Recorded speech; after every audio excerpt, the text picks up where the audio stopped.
clients' data should have, other than for planning purposes and servicing purposes, there's real no, quote, value. I do think there's a slippery slope in the business about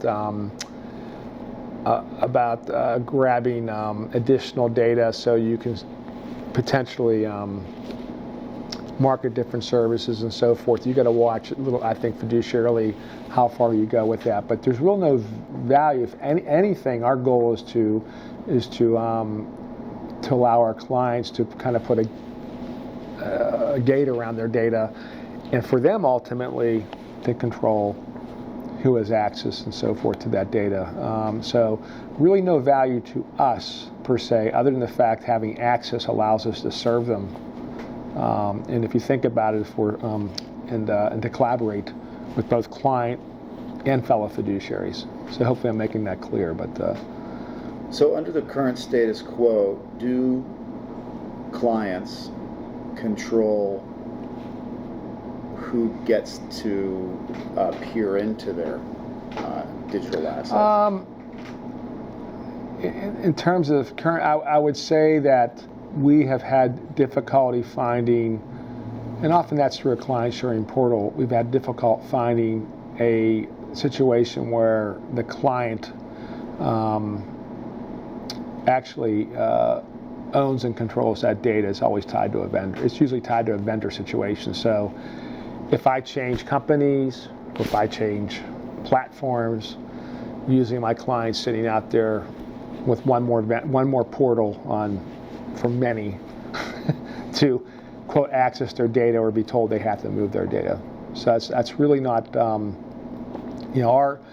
number one goal here is primarily is to provide the inertia to get a solution that continues to improve the situation where clients ultimately own and control their data. So your program to becoming a digital asset fiduciary has a two-prong. There's two stages. So the first one being the 21st Century Certificate of Completion, and the next one is the Digital Asset Fiduciary Certification of Completion. So what can one expect out of the 21st Century one?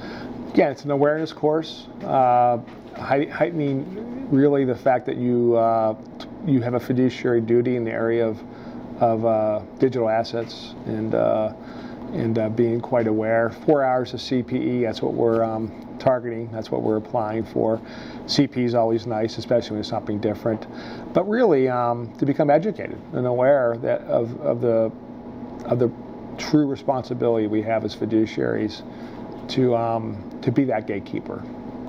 And the second one is simply an affirmation.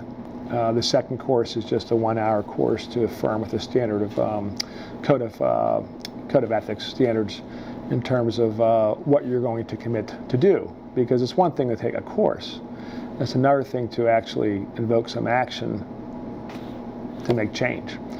And the second part is what you're going to be called to do. And that really comes down to disclosure, which I'm sure is going to be one of the next questions from you. Yeah. So, tell me about this fiduciary disclosure report that you have. What is that all about? Well, this is probably coming from my accounting days, but in life and anything, if you want to make change or if there's an issue perhaps that needs improved, usually if you put clear disclosure with clients, I call it bright light disclosure. This report is really just drilling into I call it my digital ecosystem. So if Hugh decides to join and work with me, we give you a lot of disclosure as RIAs or IARs and investment advisors, yay big like that. Lots of disclosure.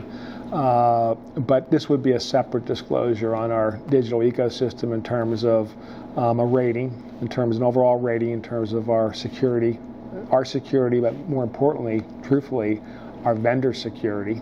Let's say there's 20 people I'm sharing your data with, or potentially, that what's their level of security? The second component is privacy. We do not share our clients' data, but do all of our vendors, are they sharing data? some questions we need to ask. And I think we're compelled to at least disclose to our client what's going on with our vendors in terms of your data being shared by third parties.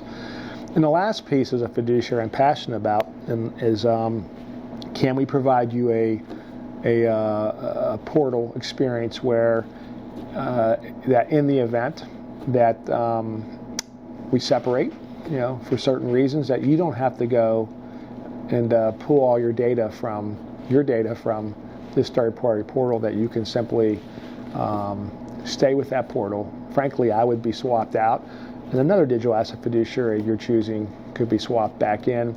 You never have to move your data. So it makes the inconvenienced party really should be the service provider who perhaps didn't meet their clients' expectations, not vice versa. Because there's perhaps I left out earlier, there's a whole thought process of data stickiness, making it hard for our clients to leave us because they have to say, oh gosh, I got to go online, I got to download all that stuff, I got to move it over to somebody else. The reality is that that's really kind of backwards. The client should not be. If I'm putting their interests at the highest level, as the obligation, the fiduciary obligation states, I should be aspiring to have a situation where their data resides at their convenience and pleasure, not at mine.